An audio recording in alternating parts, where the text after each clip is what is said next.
Hi! Welcome back again sa ating kusina. No? So, heto na naman ako guys. Magluluto na naman ako.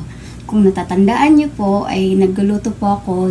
Last na niluto ko ay yung tinatawag na tinatuway. Kung natatandaan nyo, kung napanood nyo yung video na ginawa ko nung nagluluto ako nung tuway, ang saya kasi talagang tinatry kong magluto para maipagmalaki ako. Gusto kong patunayan sa kanila na talagang marunong ako magluto. Tapos biglang dumating si mother. Ayun. Imbis na gusto kong mag-isa matutong magluto, bigla siyang dumating. Panera ng moment. Tapos ayun, tinulungan niya ako. So parang nangyari, hindi rin ako ang nagluluto. Parang siya pa rin. Kasi siya yung dikta na, ito yung kasunod-kasunod, ito na naman, lagay mo, ganito, ganyan.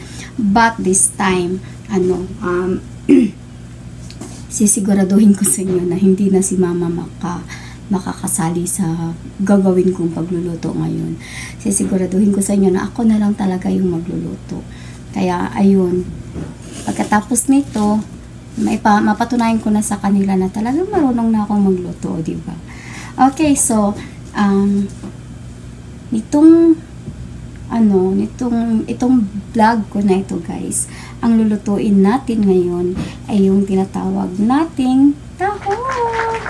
So, nakapagluto na ako nito dati, I think few years ago. Tapos, in-upload ko yun sa YouTube, sa channel ko. Tapos, ayun, marami namang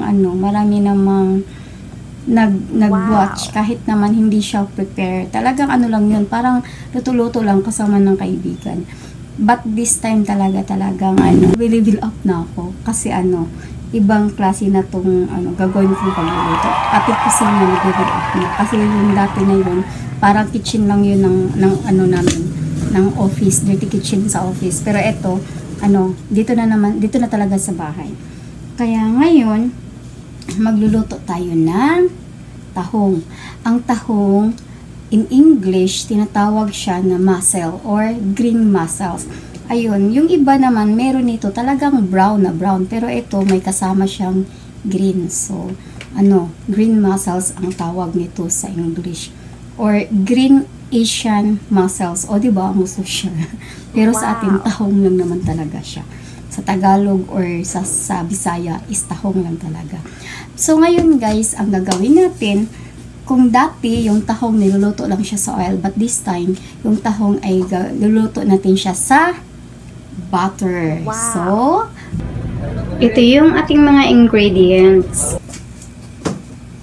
So let's go, magluto na tayo. Samahan nyo ang inyong frustrated chef cook. Talagang frustrated chef cook.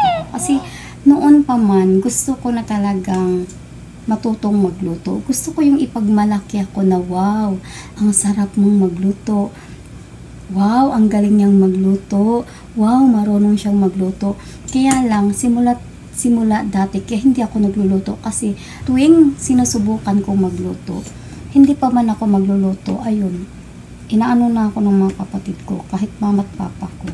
Inaano na nila ako, para bang, hindi, naman si mother. Lamas daw. Lamas sa? Tumalo.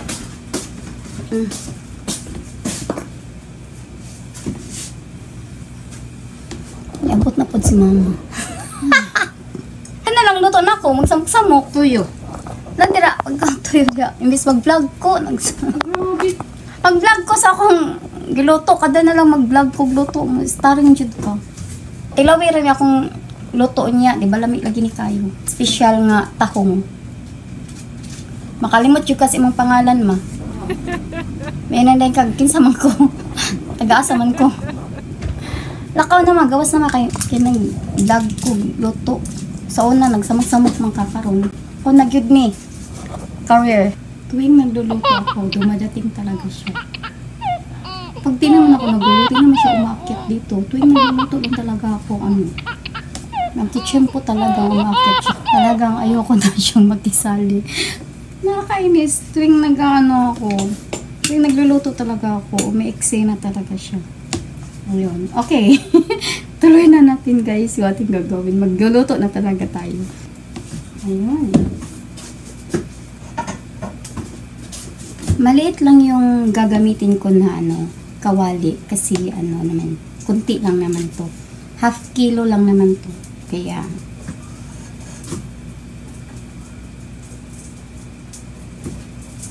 so first na ilalagay natin, of course, yung ating gagamitin na instead na oil, gagamitin natin is butter.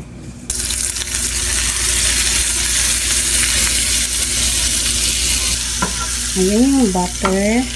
Hindi ginagawa.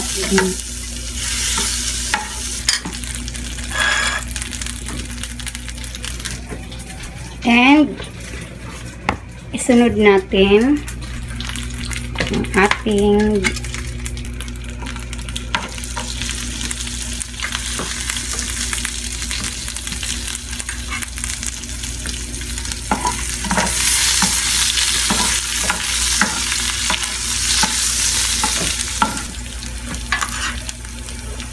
onions.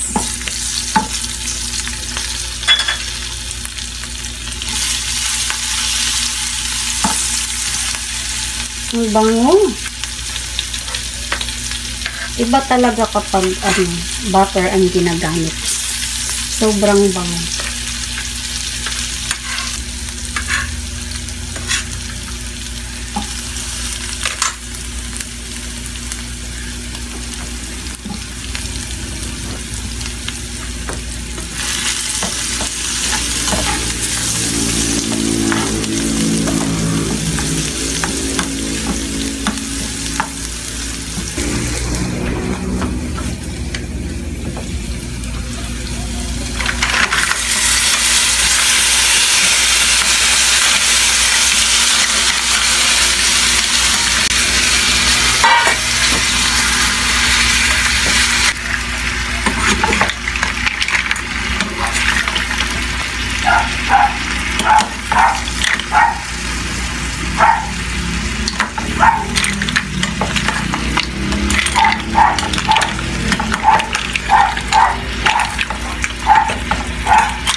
So, ilagay na natin yung ating tahong.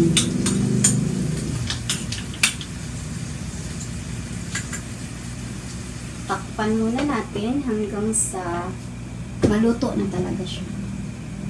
So, una kong nilagay yung ating butter, onion, garlic, ginger, tapos nilagay natin yung ating cream mussels or tahong. Alam niyo po ba na ang cream mussels or tahong ay meron siyang mga benefits sa ating body?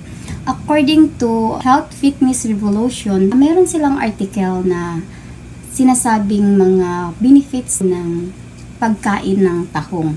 Unang benefits na makukuha natin sa pagkain ng tahong, help prevent asthma. Wow. Nakakatulong daw ito para maiwasan yung pag-atake ng asthma or pagkakaroon ng asthma. Some of their studied na kapag ang patient daw ay nakakain ng tahong, mas nakokontrol daw nito yung pag-wheezing dahil daw ang tahong ay anti-inflammatory. Pangalawang benefits ng tahong, nakatulong siya sa pag-reduce ng arthritis. Also, it improve brain health. So, dapat healthy yung ating brain, di ba?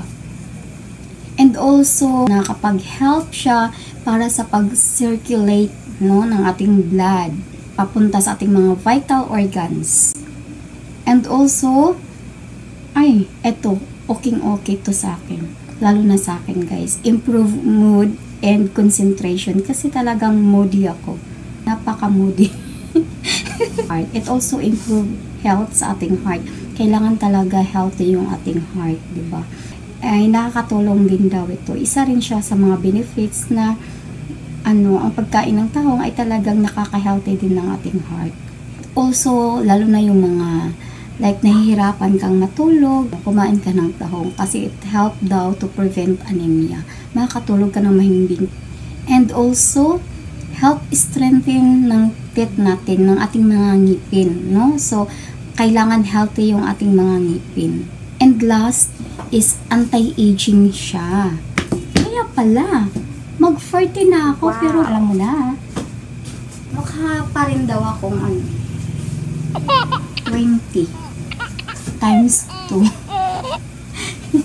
Kapag open na siya, that means luto na siya.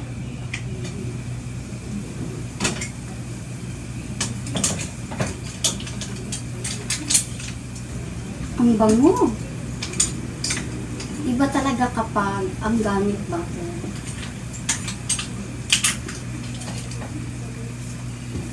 Kapag open na siya, ibig sabihin, luto na. Parang mapapa-ano ko nito sa kain.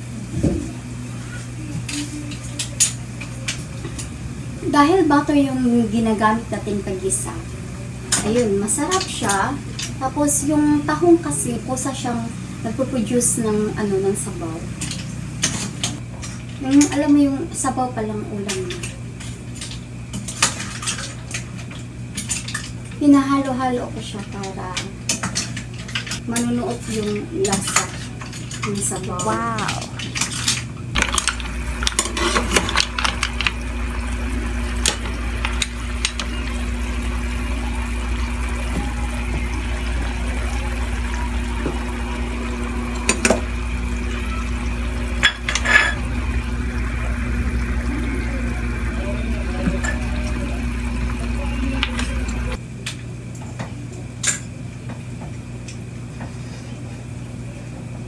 So, takpan na natin ulit.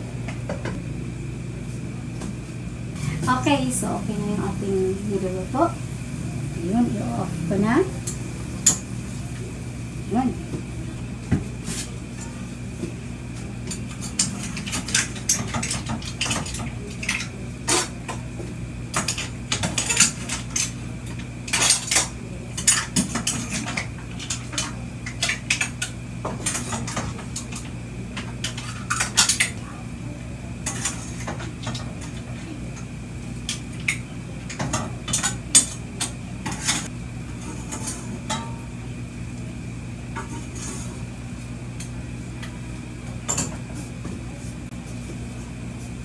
Ito na guys, ang ating cream mussels or tahong.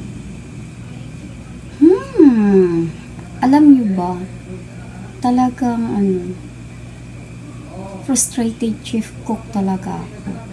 On pa man, gusto ko na talagang marunong magluto. Marunong naman ako. Talagang malakas ang loob kong magluto. Kaya lang, tuwing nagluluto ako, minsan hindi siya nauubos kasi ako lang yung kumakain. Or minsan naman, ayoko na lang magluto kasi nasasayang lang. Kasi bago pa man ako magluto, sasabihin na ng mga kapatid ko na, okay, ikaw lang kakain yan, or okay, walang kakain, or okay, nagsasayang ka lang ng pagkain. Parang ganun. Kaya, ayun, nakaka-discourage talaga. Kaya tulungan nyo naman ako na mapatunayan ko sa kanila na marunong talaga ako magluto.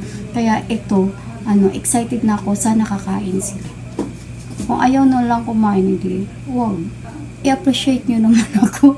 Frustrated chef cook talaga ako. Talagang, desperada akong, sabihin sa akin na, wow, ang galing mo magluto, wow, ang sarap mong magluto. Yun, never pa ako nakarinig ng ganun. Alam niyo yung gusto ko, dati, marami akong gusto na maipagmalaki ako ng family ko. Dati, nung bata ako, nakikita ko yung mga pinsan ko na